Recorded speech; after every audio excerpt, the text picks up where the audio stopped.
All right, so we're alcoholics with Shannon Mobbs from Angry Spike Productions. A lot of hunters on the Southwest Washington know him, and a lot of Roosevelts fear him. Well, thanks for being here. Hopefully not for long. Yeah, man, thanks for coming over. Thank you. Yeah, thanks for having us. Yeah, right on. So I wanted to get this, I really wanted to get into it because I know a lot of guys started off before the season, and you know that a lot of them, how to hunt Roosevelts, how to hunt coastal Roosevelts, how to hunt Southwest Washington, and those are a lot of, from asking other hunters what they would like to see and learn about. And so my one question for you would be, to start off with, would be, where did all your passion and the filming, what started all that and got you to where you're at? Yeah, interesting story behind the filming part of it. The passion of hunting was, I grew up, my dad, hunter, so as a little kid, just being able to go with him, and that you grow up doing that, and that just becomes a part of who you are. And even people that don't do that, I think it's embedded in us. It's just natural. So giving people the opportunity to do it is a great privilege of mine to do that. The filming part, so when I first started calling elk, nobody else was really doing it. So everybody told me, well, Roosevelts, they don't bugle, they're not talkative, you bugle at them, they run away. And when I started having success at it, nobody believed me, so I started filming. I got a little 8mm camera for Christmas one year. And Brad Croco and myself just started putting on video, and I actually made a VHS. My very first video is called Smack Dab Elk Hunting's VHS. It's more of a music video, but so I edited all that, and it was real popular amongst my friends and family and whatnot. So it just led into, and of course technology advanced to the point where you could make, DVDs and stuff, and so it became something that you could do on the side. So when did all this start? Yeah, so first the VHS, I think I actually finished it in 2001, so it was filmed up to about 2001, and then like mid-90s to 2001, something like that. And then ASP started in 2004, and we came out with the season 2005 video. Yeah. So before that, people weren't really bugling for elk in Washington? No, what you saw mostly was the truth stuff. That was all ranch hunting and not really realistic. Yeah. And people's approach to it here was cow calling. And yeah, definitely cow calling is highly productive. But I needed a way to get to the bulls and not mess with the cows. And so by bugling, by just observation, every time I'd bugle, the only ones that look at me were the bulls. So every time I cow call, all of them would look at me, all the cows and everything. So I had all these eyes on me, and you couldn't really get away with anything. So I just took the cow calling out of my equation and only targeted the bulls, and that's where the bugling became a thing. And then over time, figuring out that the more aggressive I am, the more aggressive they are. And the faster I am at getting into position, the more likely I am to get an opportunity. So that's where this highly aggressive elk calling, whatever you want to call it, people have coined phrases, but it's just a real fast-paced way of getting it done. It's like cutting them off and stuff like that. No, I wouldn't necessarily cutting them off. They're not humans. They don't really react to that emotion like you and I do. It's not disrespectful to them, I don't think. I don't think they interpret it like that. It's progressing towards them in a fast-paced, consistent manner that they recognize as the threat, right? Here's a strange bull, doesn't recognize my voice, and they recognize all the elk out there's voices, just like you and I do if we're in the same community. And you're a stranger in their environment. And when you challenge one that's already won that right, he's not likely to give up that. And which leads me into the conversation of why hunt in the middle of the day and not early. It's because in the middle of the day, they're where they're gonna be for the most part in that day. And his task to get the cows to move to avoid the threat is probably greater than his task to just stand and face the threat. And that seemed to work. It seemed to work after 10, 11, 12 o'clock. And earlier than that, I seemed to be pursuing them to where they were going to end up being anyway. So take out the pursuit part of it, go straight to where they're already at, and it just trimmed up my way of doing it. It's not always the case. Nothing's always the case in elk hunting, but over the years it's been highly consistent. So it's just what we just stick to, and that's how we do it. I'm not saying we don't pass up elk that we couldn't kill with the cow calls, because we're bugling, and that happens all the time, no question about it. If I had to guess, more elk are killed with cow calls than bugles every year, even today. But I take out of the equation the cows, the younger bulls, because bugling on percentage wise, you're going to get either a high testosterone younger bull, curious young bull, or the mature bulls. Cow calling, you may only get the lonely bulls.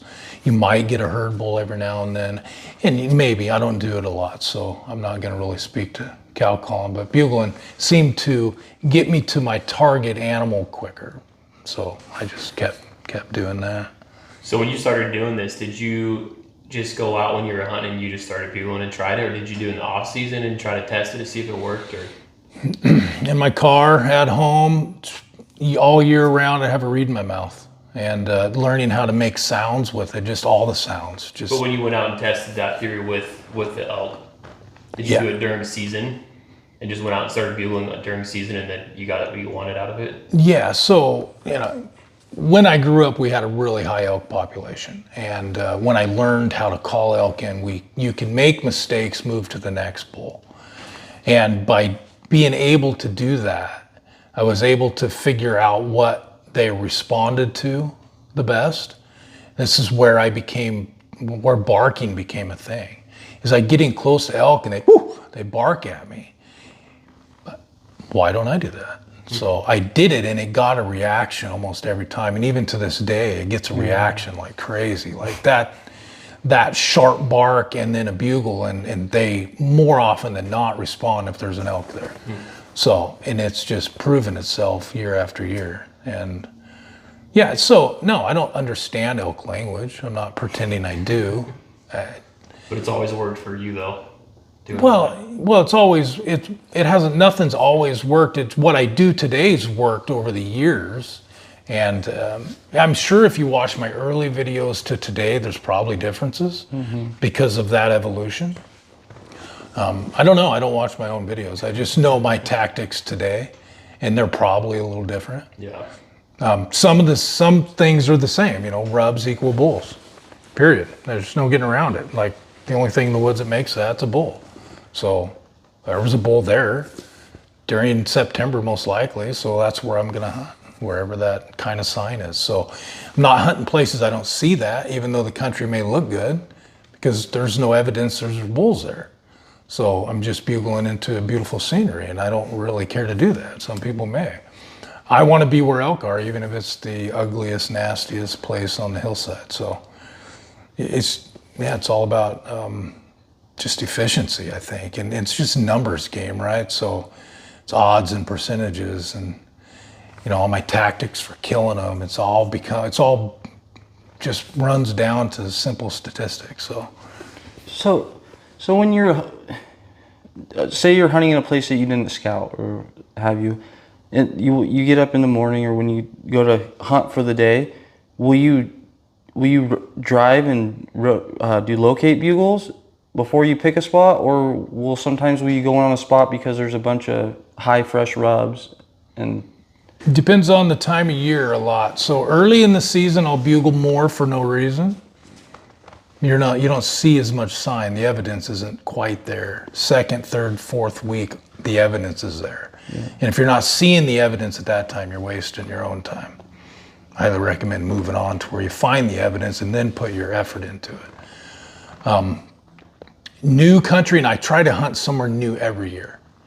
Because if you don't, you're always hunting the same places. You get bored with it. You don't have the excitement about it, and you don't have the emotion in your bugle. You're not walking down that hill. You're not walking up to the top of that hill. You're not getting out as many times as you normally would to locate. You're just getting bored with the area. I find that boredom equals laziness, which doesn't equal success. So go to a new area. I'm excited again. Every corner's brand new. Maybe there's a giant rub, 330 Roosevelt bull that lives in this country. I have no idea. That's why I go to new places. Never know man. what you're gonna get yourself into. And it expands my knowledge, man.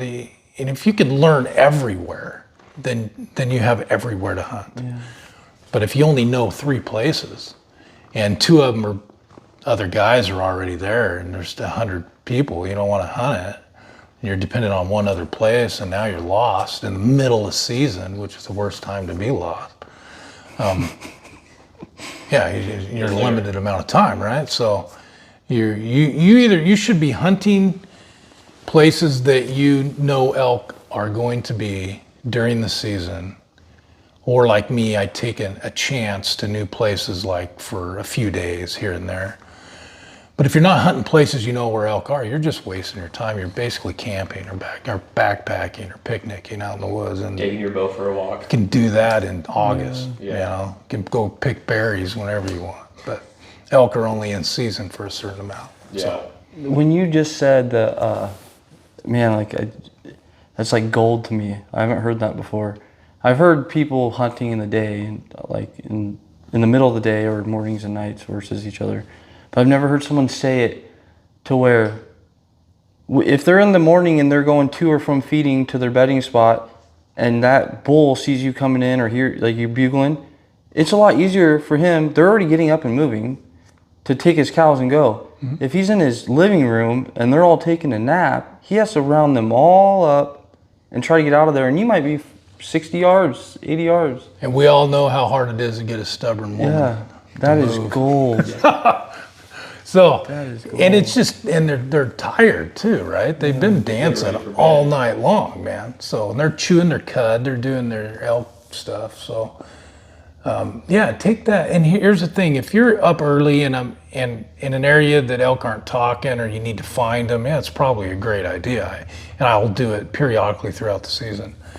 I don't know where I was going with my conversation there, but yeah, if you're pursuing elk early and you're getting on them, eventually the wind's not going to be right. And if you bust that herd, they're no longer going to be where they were. They're going to go somewhere else. Now you have to refine them. So you're doing yourself an injustice by taking that risk, in my opinion, personal opinion. That's why I don't care to look at clear cuts. I don't want to see an elk in the road. I don't want any of that. I want to find a rub. I want to study the topography. I want to bugle into a draw, boom, get an answer, and then it's game on at that point. Spotting them in a clear cut, they're nervous. It's probably the worst place to see an elk. So then what about bugling in the middle of the night? I mean, I don't have to do it. I mean, it works for people. They can find elk that they probably wouldn't have found in the day. I'm not saying there's times out throughout the season I don't think I should probably go do that. I think it probably should be like not accepted, It's kind of cheating a little bit, but people do it. Yeah. People do it all the time. It doesn't mean they're gonna kill an elk the next day, but definitely gives you a leg up. I'm not telling you not to do it, I guess. So if you're on the coast, there's not for wind and stuff. It's like it's not like we're in the Rockies and you got thermals working and the wind. It does 360s and goes every which way you don't want it to go. And it's like, so if you're coming down and you're working on a bull, and say he's like it's a 2 ridges and he's on the back side of the ridge. This is a problem that I found myself into a lot last season. Is I would get working in on this bull, and then the wind. As soon as I hit the next angle change from downhill to uphill, the wind would switch and they would bust me like that. Sure. So how do you... Oh, you don't. It's just shit-ass luck, man. Yeah? Unfortunately, that's how you have to look at it. So, I mean, there's generally a prevailing wind. You can, if you understand wind is colder in the bottoms, Air falls down, compresses, rises back up. This is thermodynamics, I guess, if you want to study it. And typically wind will somewhat drift down the very bottom of a creek along with the flow of the water a little bit. Understanding a little bit of that, a sunny hillside, wind's gonna be rising out of it. If you're going from shade to sun, shade, it may be going towards the sun. You get into the sun, it's coming up. So understanding that stuff does make a little bit of a difference. You're right here, though, it's not always the case, man. It can blow every way that you can think. And there's times where it's blowing so erratically that, I'm just gonna go after him anyway, because maybe it's not blowing in that direction when I get to him. Unfortunately, you have to take chances sometimes. Now, you want to use your noggin, right? If it's prevailingly blowing that way, don't do it.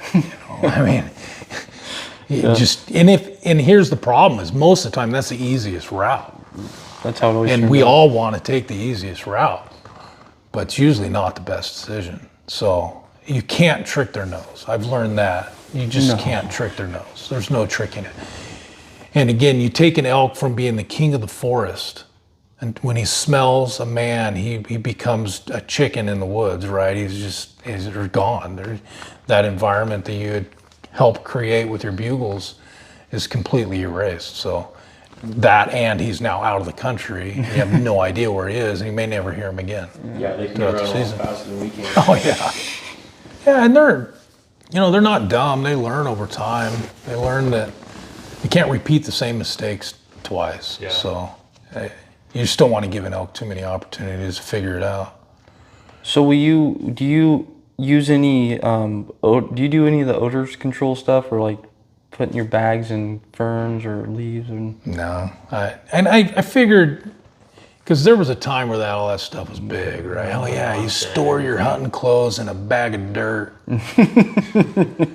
Put elk urine all over it. So then you're smelling elk all day, and then you hate the smell of elk when I love the smell of elk. So no, I don't do any of that. And then the big reason why is that I don't want to pretend that I have any advantage that's not real, right? So if the wind's at my back and I have nothing on, I know he can smell me.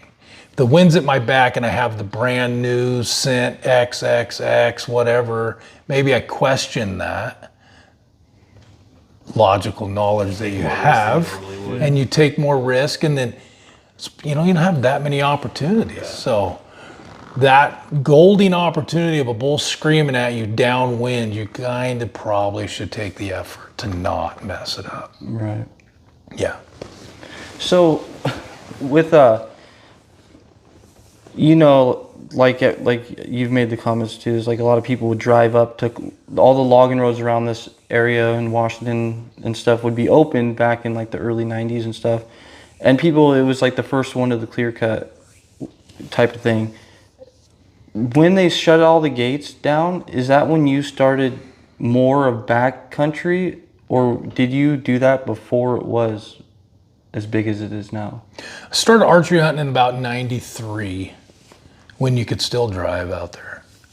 That mentality, that it's a rifle hunting competitive mentality of being the first to the clear cut. And same way with rifle deer in this country. People block a road because they want to walk 100 yards to a clear cut. I don't blame them, but it's kind of, everybody else should have the same right to do the same thing. So with that mindset, the general population is the first one to the clear cut, first one to the area, first one to the elk wins, is where I started to develop a little faster pace at it, right? So because I had so much opportunity, we could get an answer, other people would hear it, it would be a race almost to get to it, and I hunted with good friends and family, and we were all competitive towards each other. And so I think that mentality got me to where I needed to get the job done quicker, which aided in me being able to put it into a more strategic strategy and doing what I do today, which is just a constant aggressive approach to the animal, keeping his attention just enough, not too much, and allowing me to get close enough to where he has to make the mistake. So I'm always just outside of his sight. He's just outside of mine. I don't have to call an elk in. That's a common misconception. Well, the whole name of calling elk in is really misleading because 95 to 98% of the distance is traveled by me to the elk, right? All I really have to get that elk to do is to step into an opening or come to me 10, 15, 20 yards. That's it. And so knowing that, boom, boom, get to that point as fast as I can, and then let that whole kind of scenario roll into itself. I discovered that the more I stopped, thought about it, talked about it, it just failed over. You don't have time to sit there and think about it. You got to get in there. You don't. And because if I had to guess, that elk's paying attention to you. And when he loses interest in it, now you have to get his interest back, and maybe he just doesn't find it again that day. Maybe it's time to move on, who knows. But I have discovered that if I can get a reaction and I can just keep progressing on him, treating him like a toddler, not too much activity, but just enough to keep him interested, and then get in there and try to get it done. So most of your shots been within 20, 30 yards? Oh yeah, for the most part, yeah. Yeah, and a lot of them quartering to me. Because I'd call elk again towards me, wait for them to turn broadside, to turn away. 9 times out of 10, they bust. You just never get a shot. So I just figured, why not reverse quarter away them? So shoot them front, quarter and two. And I haven't lost an elk like that personally. Well, and it's hard to knock on the wood, right? So shit happens, but it's a fatal shot. You can look around, and most of these are that way. So yeah, and in my videos you can see it. It's not, I don't pretend. People disagree with me on that shot, but whatever. Well, it's been successful. I mean, you can see. Disagree all you want. Yeah. It's on the coast. Have you been on the coast much hunting? A little bit, not on the coast. But. So like 20, 30 yards is that's a far shot. Yeah, you can barely see. You can't see. And you're just hoping. And these elk are big. They like to be comfortable. They're in a comfortable place. I almost guarantee it. When you get to that elk, it's going to be that little island of ferns. It's going to be that little clearing. It's going to be something nice where they are, unless they're moving. But where they are, where he's chilling out, it's going to be relatively nice. It may be hell getting there, but you get there and you're going to realize why he's there. I know that, and that's why I'll push through anything and everything to get to him, because I know when I meet him, it's on his terms, in his territory, and it'll probably be comfortable. Yeah. I was going to say something else that I completely forgot, but maybe I'll trip over it again. What? It'll come to you. Should we talk about Washington? Why you don't hunt it? Not much to talk about. Yeah. Why I don't hunt it? Yeah. Well, hoof rot's pretty much the reason. I mean, state of Washington's failures. Game department just absolutely failures. So, millions of dollars thrown into this, and they can't figure this out. It seems pretty, collectively as a society, we could solve this problem. But do you think they're asking for volunteers to go help tranquilize elk or feed them or nourish them through the winters to get them healthy again? No, they're not doing any of that. As a matter of fact, they're telling you not to do that. It's just frustrating. So yeah, we can move on from that conversation. So what's your arrow setup for this year? Valkyrie, shooting the 160 titanium short jags, and the Rain 300 arrow. You know what it weighs? Total weight is I shoot the 50 grain heavy insert or outsert. I think it's close to 500. You like the heavier arrows? Yeah, so some of my videos you'll see, well, one of them in particular, it's called Steering Wheel. Shooting just your standard 125 setup, and hunted this bull for like 3 days, and finally got him where he came in an area I could shoot him. 17 yards, boom, broadside shot. It's the dead snags, the dead, the reprod that you can see good, but not necessarily shoot good in. And, looked like I had an opening, and just, it's hard to focus on anything close to you. So when you're looking at an elk, and you can see on video, I hit a little dead twig, and that went over, hit the elk, and it wasn't fatal. So I missed so far, and he was 17 yards away. And that was probably 3. So in 15 yards, my arrow traveled off target so far that it was no longer a good shot. So I thought, well, what can maybe kind of counter that? And that's just weight, momentum, right? So if I figured, well, if I can cut that deflection in half, that's probably a fatal shot now, or closer to a fatal shot. So I just figured anything I could do to prevent that scenario, I did. So I went to a 300 grain broadhead. Man, plowing through everything if I had the opportunity. What I didn't recognize with that is that now my arrow is shooting a rainbow, and I just could not train myself to recognize obstacles in that window. Yeah, in that moment, you're not going to look up to see no, where the arrow's going to go. You could train yourself to do it. You could learn how to recognize that. I was unable to do it. I cost myself numerous opportunities because of it. And I said, okay, well, I gotta scale it back a little bit. So I scaled it back to the 160, and I'm happy with that. I can shoot deer with the 160 now. They're not, 10 yards away laughing at me by the time my arrow gets there. So, which is something. It's something important when you're shooting smaller game. They react quicker. So you're shooting a slower, heavy setup, and you're not gonna get there. Axis deer is what really made it blatantly obvious. I mean, you shoot an axis deer and he's literally gone, and your arrow hits right where he was. So I thought, you got to change this. You got to fix this.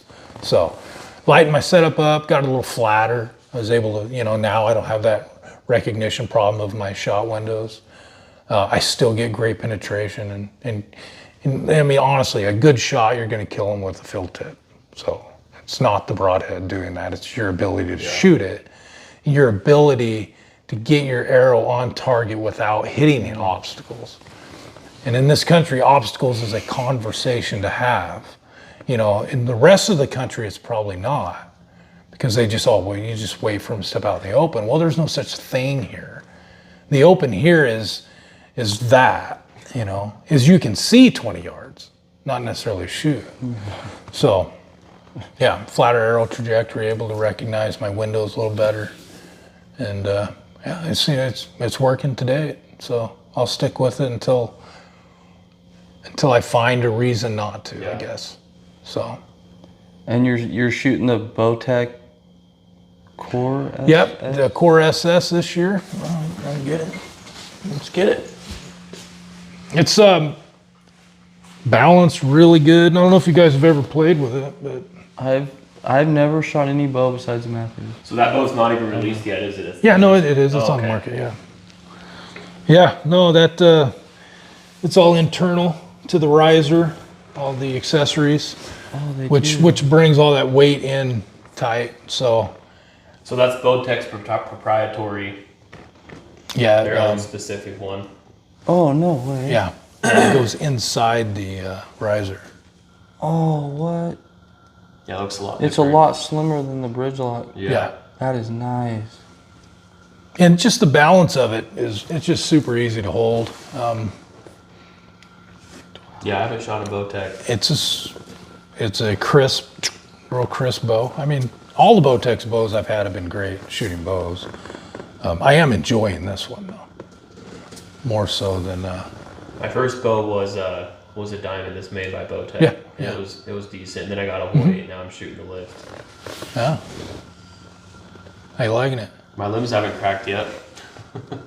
Seems to be a common issue with them right now. So Yeah. Wow. Yeah. Yeah, so they have that core lock technology where you can. I'm not a Bowtech salesman, but you can somewhat tune it by moving your cams on its axles left and right? So your center shot. I recommend you go into Bowtech or a qualified pro shop, shooting it with them there.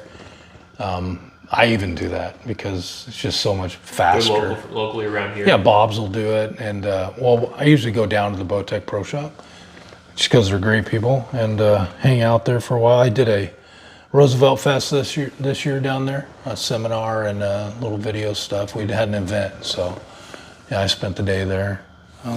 The rest moves back? You can adjust You the can grip. adjust your grip? Yeah. Yep. Wow.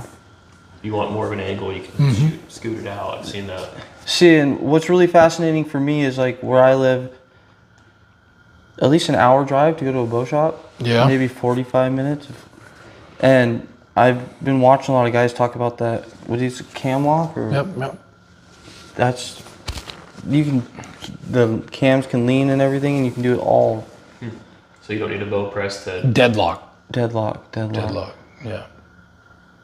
Is it a It's awesome. smooth draw? Yeah. If you were left-handed, I'd let you draw it back. Yeah. So there's the Core SS. That's the. This is the SS, and then the SR. So what's the SS and the SR?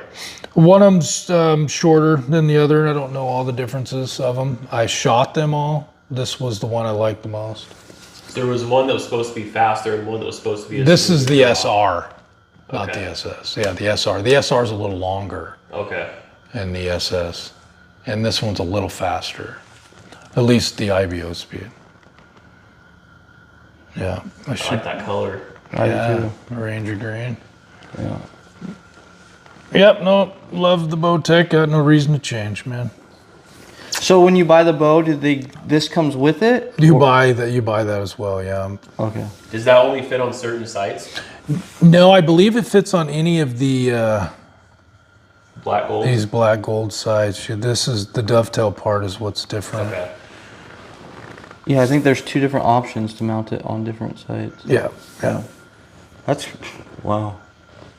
Yeah, I haven't seen one. So I started out with a Matthews. My grandfather shot Matthews, so I've just always kind of just never really changed. But I've never honestly. You're getting close to the big leagues now, buddy. Yeah, it's time it's for like- Bowtech. Yeah. Like, jeez. Yeah, I wouldn't mind trying a Bowtech. Yeah, I mean, I would recommend just going to, if you're going to buy a bow, I mean, this is an investment, right? Yeah. Yeah. It's like not something you want to just willy-nilly do off your Yeah. buddy's opinion. Go down, have them set them up for you, all of the bows. Shoot them all. And shoot See the what you one like. you want to spend your hard-earned money Yeah. on. That's my opinion. This I always see these in the videos, and I was wondering, no one ever gets up close to them. Yeah, little rubber dampers. Dampeners, and they see they move. Well, don't break it. That's awesome. You should see what it's going to go through here in about a month. Yeah. Pushing through salmon berries. That's what I worry about is like on my pack too is I'll put I like to put it on there if I know we're just we're moving, we're trying to cover ground fast and get to an area. And I'll like to throw it on there, but it's like, it is so thick out here, it's like, it's almost a waste of time. I'm constantly catching, I've then lost arrows. pulling behind and Dangerous. yeah. Yeah. No, I don't. Going through brush, my bow's in my hand, right? It's right here. I usually am snaking through the bushes with my bow, using my stabilizer to kill spiders. That's what I usually do. And then I got one of those bow spiders and I put it on my back and I hiked back and got all the way back there, pulled my bow out. And I think I had 1 or 2 arrows on there. I was like, cool. That's gnarly, man. Yeah. Because you know they fell off. And I found them on my way out. So I took the same trail back out. Oh, man. I found them all sitting in the same spot. I bet that was a slow walk. Yeah. Yeah. I was like, Yeah, loose arrows, nothing to mess with in the No. woods, man. Ask Dave Brinker that question. yeah, I got back there and I was Yeah. like, hopefully I don't need any more than 2 arrows. Yeah. He's the one that took it to the thigh? Yeah. And they had to quad him out of there, carry him to a trail? Yep. Yeah. What you, happened? you can tell that you probably know. Well, he was just pushing through brush and his arrow came out of his quiver and it just, each stepped into it and it got him. Yeah. Dangerous, man. It's dangerous. So be careful. If your quiver and your arrows don't fit well, fix it before you leave. Just that simple. And that's the thing too, is like when I seen that, it's like a reality check. Like you hear about this stuff but when you actually see it on a film and you know that this isn't a movie, this is what these guys are really doing, and you're watching the expressions on his friend's face. Like it could have been really bad if it was just a little bit over. Yeah. And it's like, and it still was bad, but it's like, It could have been worse. they're like, and you can see the panic in them because they're like, well, what's the closest? Because they know they have to carry him. And then they're trying to figure out how are we going to get in here to get him and stuff. And it's like, if you're by yourself and you don't have a Garmin or anything, that could be fatal. Fatal. If you're by yourself, that's horrible. Yeah. So, man, you get anywhere around here, man. Break a leg is easy in this country. You can't even see the ground. So you're feeling. So, I say we get to places fast. We get to places as fast as we can safely. I'm not 25 anymore, so we're definitely careful. Yeah. Definitely careful. You guys all run Garmin's now too? Yeah, right? we have the InReaches. Yeah. Yeah, a lot of cases where that saved people's lives. Yeah. So I didn't buy one for the longest time, and I finally bought one last year. And Dan Staton made a good point. He said, "There's too many people at home that rely on me that's absolutely not correct, from home. man. And if I'm out there and something happens, I need to be able to get help right away." The eject button. Yep. Get out. Yeah, It's like without a insurance. doubt. You 100%. don't ever want to have to use it, but I'd rather have it and not need it than need it and not have it. I could not agree more. So it justified spending the money on it. Yep. Phones are getting to the point now where you got the satellite connections and it's getting safer. Well, you're able to get out of there anyway. Yeah. I don't know if it's safer. It's all up to you how safe it is, but You can buy the insurance for it too, where if you have to get medevaced out, it's not nearly as much as it normally would. but if you have to get medevaced out, the money's not that much. Let's be honest. Yeah. So, what hunts do you have planned so far for this year? I got a secret hunt coming up in Idaho, and I'll be hunting Oregon. And Is that going to be filmed? yeah, I haven't been told we can talk about it, but I will say that it's going to be probably one of the most interesting elk hunts you've ever watched, and the elk hunting probably won't be the most interesting part of it. Is it will it be released in 2025?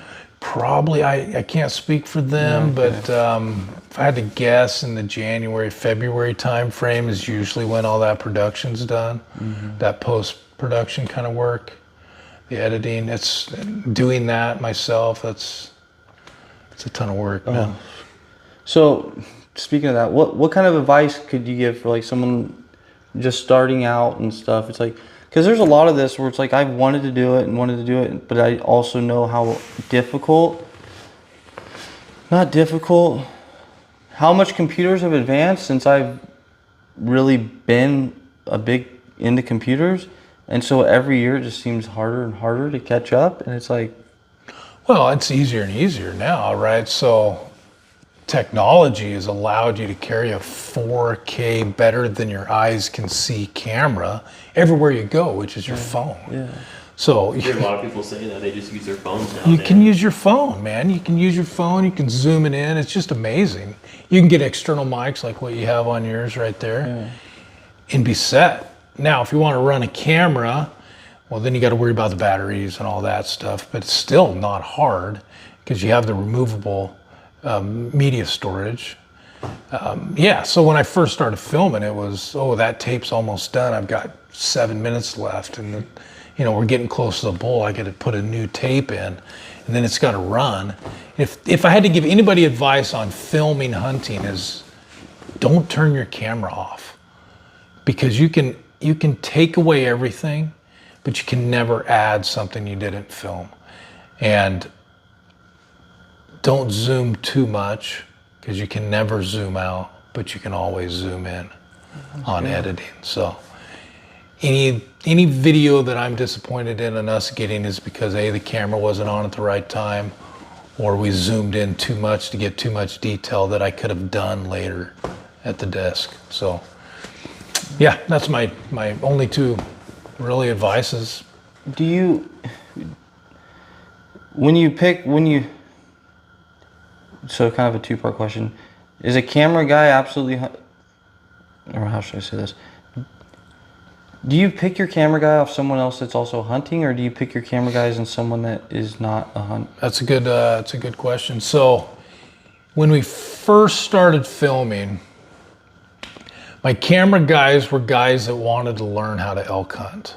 So they volunteered to do it. What I found is that they learned how to elk hunt and then they quit being my camera guy. I'm dead serious. And then I'd see them hunting in places I hunt. Oh, that's right. So, okay, well that don't work. So now we run each other's camera. Corey runs it for me. I run it for Corey, or we Brad and myself, we collectively do it together, so we don't have a specific camera guy. And again, the technology's to the point now where it's a point and shoot kind of situation. In the first cameras we had, there was a little bit more, interaction with it. It's just not the case now. It's super easy. It's crazy how good those cameras are on phones nowadays. Oh man, it's I didn't even realize that the freaking thing goes up to 8K. I'm like, what? The stabilization they have nowadays. Yeah. Even just on the phone, it's insane. It's insane, man. And you throw a phone scope on it, and you can film an elk a mile away. I took a video. I was in the dozer up in Alaska. I had a phone mount on the window, and you can see the phone mount vibrating from the dozer, but the camera's just straight, not moving. It's crazy how good they are. Yeah, it's amazing. I don't like finding something with that function because it's way behind you. Yeah. But once you get on target, then it's ridiculous. But yeah, you always have it in your pocket. Yeah. Turn your phone on. You'll have like a base camp, elk camp style where you'll recharge every night, or do you also pack solar panel? So typical West Coast Roosevelt hunting, we have generators running, cab over campers. By no means are we roughing it. Yeah. It's glamping, and then you're hunting in the day. So then you take like a tent or a bivy sack or anything out with you when you go in case you need I to always stay? have that set up in my camper for a situation we find or we may need to do that. And it happens periodically. It's not an every season thing. But you don't take it out with you every time you go out for the day? No. If I find an area that I either want to walk into or I just don't want to walk back into or back out of, I'll do that. But it's, or an area that's just big and it's roadless or something. There are wildernesses around. There are areas that are like a wilderness that you may want to do that in. I mean, camping where you last found elk is probably the best thing you could ever do. So we're extremely mobile with the setups we have, with the cab overs, towing our off-road vehicles. So if we find a better spot, we'll get close to it. We go right to it. So we're always moving. And then you'll run your meat to mats that same day? Yeah. Typically what happens is if you kill an elk, you're gone for the next day. You're getting it taken care of. Yeah. It may take a few days. You may go home, chill out for a little while. But usually then you come back. But yeah, I mean, the most important thing after killing an elk is getting your meat taken care of. It's the only reason you do it. So that's You one bring of the coolers and stuff out there with you too, big coolers, or? No, not for elk. It's just, to keep an elk cool like that's tough. So the best thing to do is just get the thing to a processor. Yeah. Do you bone it out, or you just? It depends on where we are. I'd say majority of the time, no. Okay. There's times, yeah, but you're no more than a couple miles away from where you started in this country for the most part. What meat sacks do you run? I like the 6 a.m. stuff right now. Our galley's got good ones, and then there's all kinds of. You like the EXO frame packs too? Oh yeah. I just got with a 7200. Oh really? It's nice. Which one? The K4? The K4. Oh yeah, you're set. Do you got one yet? No, I just Running ordered the new Initial Ascent. Okay, well we all have our own opinions. I haven't tried it. I had one of my good buddies. He's a big hunter. Like he's hunted since we were kids, and when I was pack shopping, he just sent me one message that says, "If you don't buy an EXO, you're cutting yourself short." Well, I don't want to say he was right, but Yeah. From my experience over the years, lots of different packs, these guys with EXO, they're revolutionary in the pack industry, and they keep making improvements to things that I could never recognize needed improved. So I'm thoroughly impressed with them. Yeah. Quality of them, they look good. Yeah. They look really good. Yeah.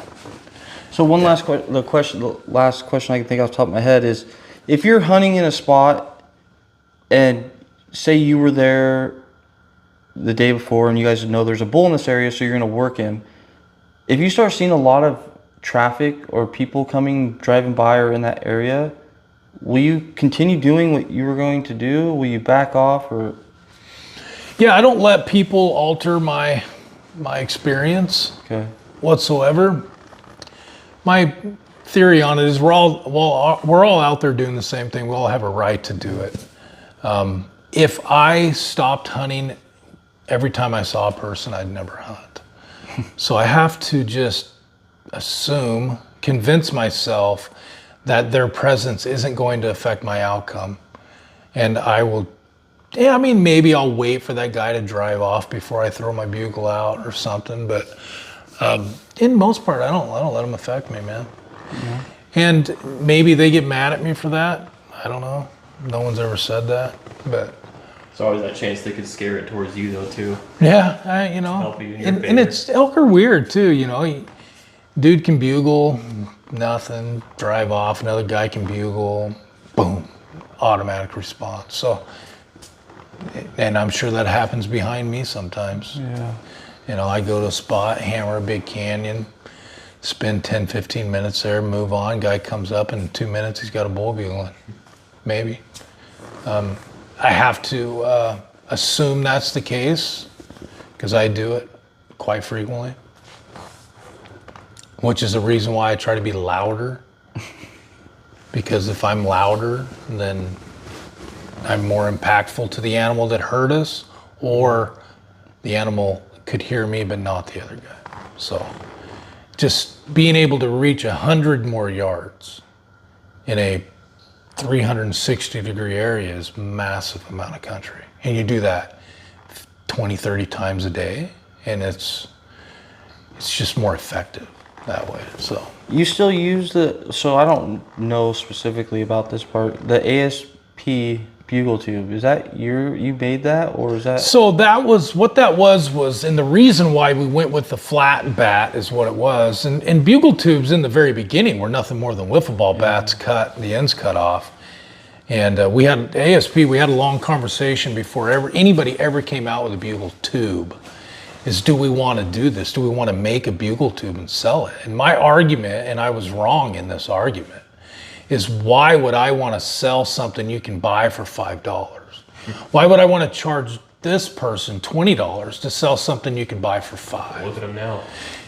Yeah, I was absolutely, totally wrong. Corey Miller, Ken Gola, Brad Croco have me to hold responsible for that decision because I chose not to do that. We still need crap for that? I mean, I give myself more crap for it than they do, but yeah, it was definitely a mistake made. So we should have entered into that, I think, then. At least we would have had a bugle tube on the market. You guys sell them now or no? No, so we never actually sold the flat bat because what all that was a cricket. It was a training bat, is what it is, to keep you to hit the wiffle ball or whatever they're hitting. So it has a flat side, and the reason why I went with the flat side is because the packs we ran back in the day, I could slip it in my pack, and it would stay, and the other ones would squirt out because they're round. Yeah. So this one was flat and it would stay. I could cinch it down. I'd never lose my bats. So that's where the flat bat came from. The only reason why we went with it.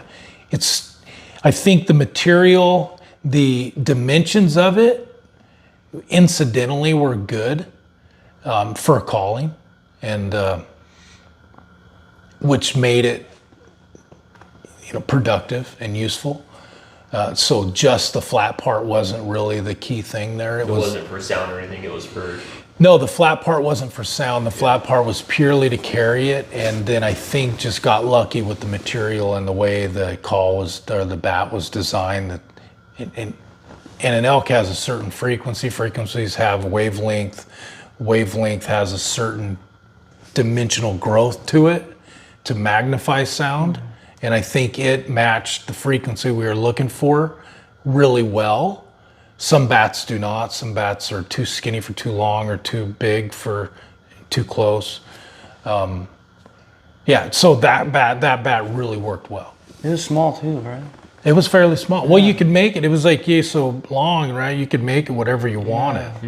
So you could just configure it however you wanted. Jeremy, my little brother, the worm, still uses it today. And I have one. Yeah, I would see it in the films. I'm always like, Yeah. I've never seen one in Yeah, and I put an ASP sticker on them. They look like they were. Yeah, that's why I'm always like. And I had a ton of requests to sell them, and all I would do is send people the link to where I bought it. I say, hey man, I just can't justify taking your hard-earned money for That's commendable. something that cost me $5. I buy them by bulk, so I buy 20 of them, Yeah. $5 a piece. And yeah, and then, but then other manufacturers started coming out with tubes, like Glen Berry's tube, and it was just better, more compact, better suited for elk hunting than the flat bat. So I started sticking with that. And even though I'm really good friends with Glenn and I use his calls, I was never like held to use his equipment. So I chose to use what I used because it was productive and convenient, and not because I thought or I had to by any means. You got any questions No, that you are itching to know? No, I asked everything I wanted. Awesome, man. Well, thank you for Yeah, you guys, being part of appreciate this. you Yeah, thanks again for coming having us. over and letting me show you my game room. No, you know, I don't get a lot of company, but Yeah. enough.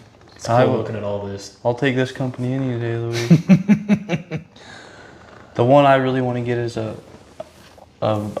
bear rug with the skull still on it and stuff. Oh I yeah, haven't gotten that one yet. you mean like that? Yeah. Exactly like that.